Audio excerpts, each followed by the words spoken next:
So, why do you think noise has not received the same amount of attention that bias has? So before I answer that, we should probably define noise a little bit, just so we don't get into any confusions. What we define as noise in the book Noise that Danny Kahneman, Cass Sunstein, and I just completed is the unwanted variability in human judgments. And just to be clear, it's not the variability of opinions on anything, because, if you like the mountains and I like the beach, that's fine. That's not a problem. We're allowed to have different opinions on this. If you like tea and I like coffee, that's perfect. We're allowed to have different tastes. If you are trying to invent a new vaccine for COVID and I'm trying to invent a new vaccine for COVID, and we take different routes to get there, that's brilliant, because in the end we'll see who gets a vaccine that works, and by the way, maybe we'll get two, which these days seems pretty useful.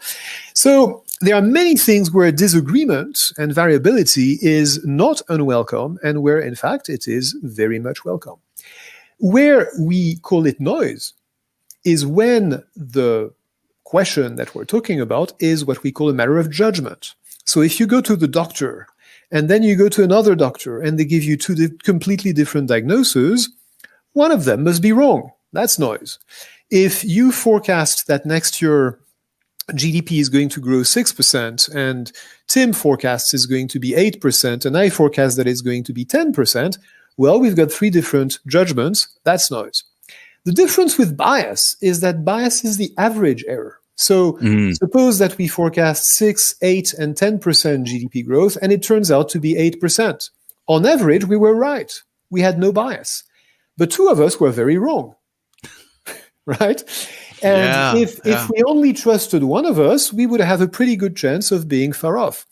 Likewise, if you have two doctors and one of them tends to underdiagnose a particular disease because he's not attentive enough to it, and another one who has a particular bias in favor of diagnosing that disease, overdiagnoses that particular disease, on average, they are diagnosing it appropriately, but for any particular patient, there's going to be a lot of errors.